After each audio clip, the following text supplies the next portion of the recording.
නිර්මාණ වන මොහොතයි මේ. කල්පයක් යනු කුමක්දයි සිතා බලන්න. දිගින් යොදුනක්, පළලෙන් යොදුනක්, ඝනයෙන් යොදුනක් ඇති කොටුවට අබ පුරවා අවුරුදු 100කට වරක් එක අප ඇටයක් අයින් කළොත් යම් කාලයකින් ඒ අප හිස් වේ. ඒත් ඒ කල්පය නොගෙවේ. කල්පයක් යනු ඊටත් වඩා දීර්ඝ කාලයකි.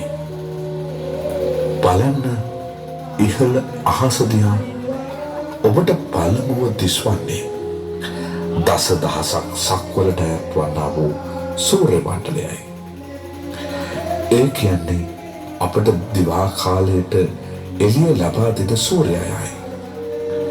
මේ මහා පතල කල්පය ආරම්භයේ මනුස්ස තලය ඝන අන්ධකාරයකින් යුක්ත විය. ඒ ඝනතුර දුරු කර ආලෝකයක් ලබා දෙන ලෙස මිනිසුන් ඉල්ලා සිටි විට හිරු පායා ආවේය. නැවත ඉහළ අහස දිහා බලන්න. ඔබට දිස්වනවා ඈත සූර්ය මණ්ඩලයට පහළින් චන්ද්‍ර මණ්ඩලය. ඒ කියන්නේ අපහට රාත්‍රී කාලයට එළිය ලබා දෙන චන්ද්‍රයයි. රාත්‍රී ඝන දුර දුරු කරන ලෙස ඉල්ලා සිටි විට සඳ පායා ආවේය. ඔබ සියලු දෙනා පහළ බලන්න. ඔබට මේ මොහොතේ දිස්වන්නේ අප ජීවත් වන්නා වූ පෘථිවිය නිර්මාණය ආරම්භ වීමයි. මේ මුලින්ම පහළ වූ සත්වයෝ නිකලස් සත්වයෝ වූහ. පසුව ලෝකයේ කෙරෙහි ඇලීමෙන් ගැටීමෙන් කෙලස් බරිත වූහ. දැන් ඔබට පෙනෙනවා ඇති අනෙකුත් ග්‍රහලෝක නිර්මාණය වන ආකාරය. එය අප ජීවත් වන්නා වූ සෞර ග්‍රහ මණ්ඩලයයි.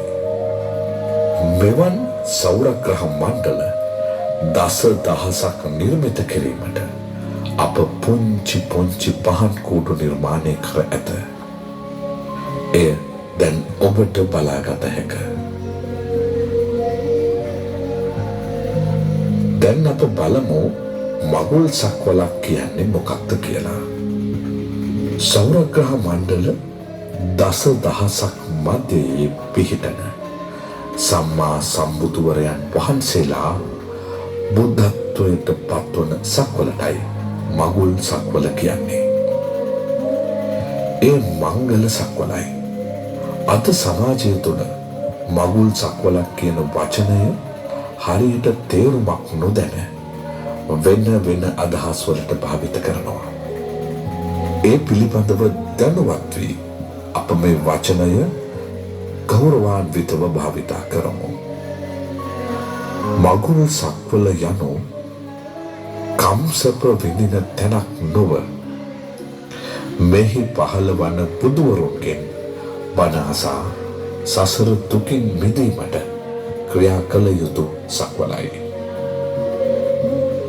මෙලෙස කල්පයක් ආරම්භ වීමේදී බෝධි පර්යංකය පිහිටන මධ්‍ය දේශයේ ජය භූමි ස්ථානය සියල්ලටම පළමුව පිහිටනවා.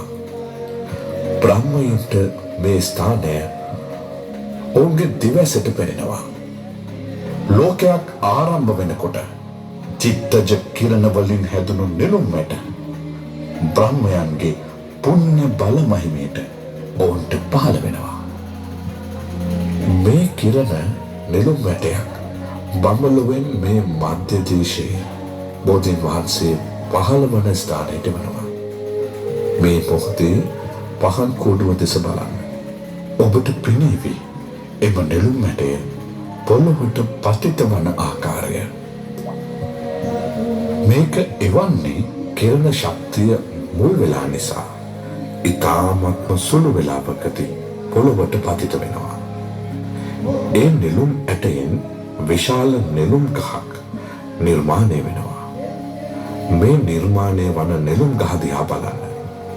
මේ නෙළුම් ගහ අකනිටා බඹලොව දක්වා විහිදී විශාල කිරණමය නෙළුම් මලක් හටගන්නවා. ඔබ ඉහළ අහස දිහා බලන්න. දැන් ඔබට පෙනෙන්නේ එම නෙළුම් මලයි. ඒ වෙනකොට අදාළ කල්පයට පහළවීමට නියමිත බුදුවරයන් වහන්සේලා සංඛ්‍යාවට සමාන සංඛ්‍යාවකින් අටපිරිකර ඒ මල ඇතුළේ පිහිටනවා. ඒ විදිහට උපරිම පිහිටන්නේ පහයි. ඒවා පිහිටන්නේ බුදුවරයන් වහන්සේලාගේ පාරමිතා බලයෙන්. මහා භද්‍ර කල්පයක් කියන්නේ බුදුවරයන් වහන්සේලා 5 නමක් බුදුවන කල්පයටමයි. ඒ තමයි උපරිම අවස්ථාව. මේ මලේ එක අටපිරිකරයක්වත් නැත්නම් ඒක බුද්ධ ශූන්‍ය කල්පයක්. මේ මලේ හටගත්ත අටපිරිකර සංඛ්‍යාව දැකලා බ්‍රහ්මයෝ චිත්ත ප්‍රසාදය ඇති කර ගන්නවා. දැනට එයින් අටපිරිකර 4ක් බුදුරයන් වහන්සේලාට පූජා කර අවසానයි. මතු බුදුවන මෛත්‍රී බෝසතාණන් වහන්සේ උදෙසා ඇති අටපිරිකර තවමත් ඉතිරි වී පවතිනවා. අප සිදුහත් බෝසතාණන් වහන්සේ මහා අභිනික්මන අවස්ථාවේදී සහම්පති මහා බ්‍රහ්මයා විසින් ගටිකාර බමුණු වෙසින් පැමිණ පූජා කරනු ලබන්නේ එම අටපිරිකර පූජාවයි. පහන් කුඩුවේ පහළ පාදම දෙස බලන්න. ඔබට දැක බලාගත හැකි. ඔබ දැන් පහළ බලන්න. අප සිදුහත් බෝසතාණන් වහන්සේ මහා මායා දේවියගේ මව් කුසින් පහළ වීමේ අසීරිමත් සිදුවීම දැක බලාගත හැකි. සිදුහත් බෝසතාණන් වහන්සේගේ ඉපදීමත් සමග පහළ වන සහජාත වස්තුන් 7ක් ඇත. ලොව අන් කිසිදු සත්වයකට මේවා හට නොගනී. එම වස්තු මෙසේ දක්වමු.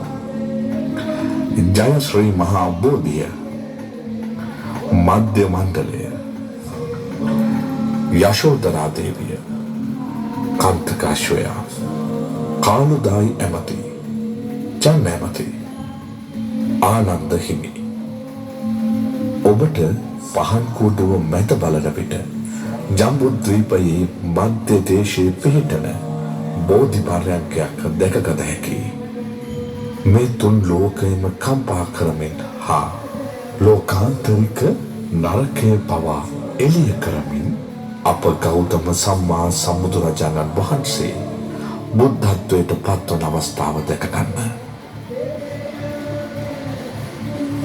අප බුදු පියාණන් වහන්සේ සම්මා සම්බුද්ධත්වයට පත්වීමෙන් පසු පළමු ධම්සක් සූත්‍රය දේශනාවත් සමග උතුම් ශ්‍රී සද්ධර්මය නිරූපණය කරමින් ඔබට දිස්වන ධර්ම චක්‍ර සමූහය දැක බලාගත හැකි.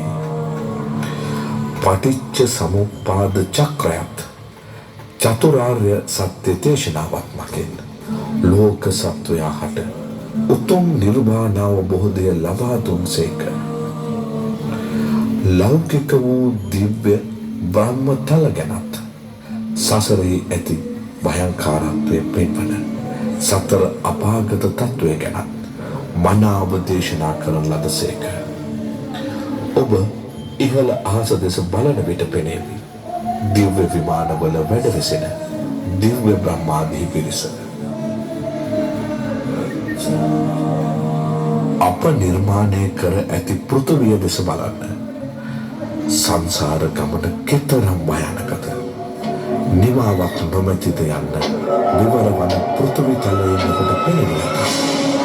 ලෝක සත්‍යයේ දුෂ්චරිත ක්‍රියා කලාපය නිසා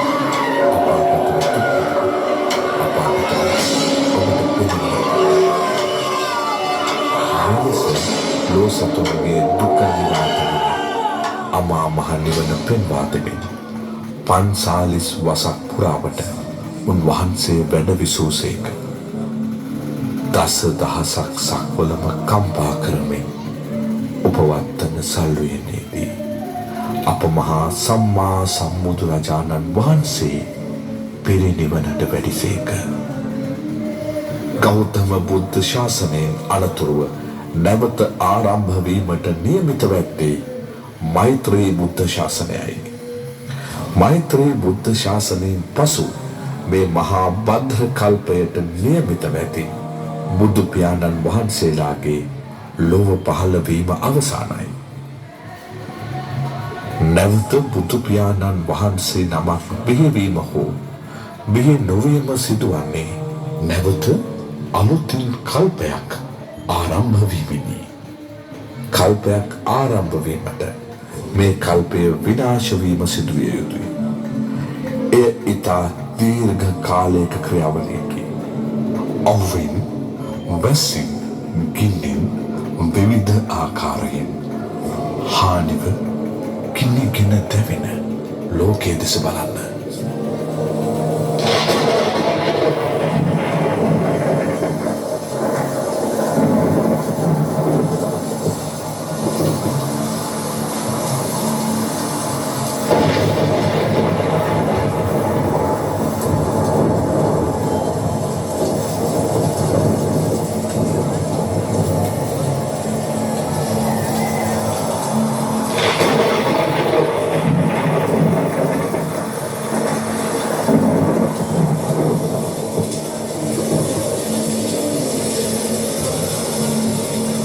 ඔබට මේ මොහොතේ පෙනෙන්නේ මේ මහා භද්‍ර කල්පයේ විනාශ වීමයි. නැවත උඩ අහසේ ඇති මුතු කුඩේ දෙස බලන්න.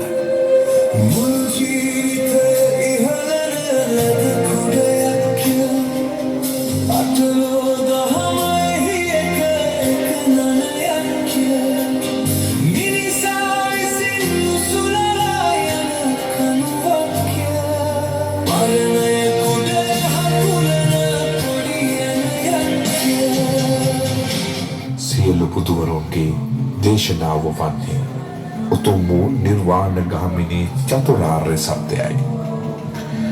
ඉහළ අහසේ ඇති මුතු කුඩයෙන් පෙන්වා දෙන්නේ අටලෝ දහමෙන් ජීවත් වන මිනිසා ගමන් කරන සංසාර චක්‍රයයි.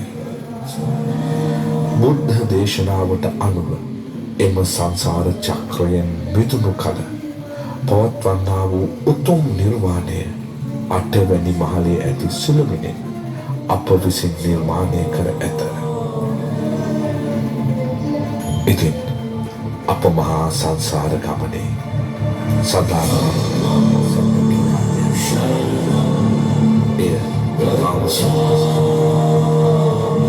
ලෝක සත්වයෝ භයානක අනන්ත වූ සසරෙහි අපාතු වෙදෙමිසා නැවත ශාසනයක් නම් නොමැති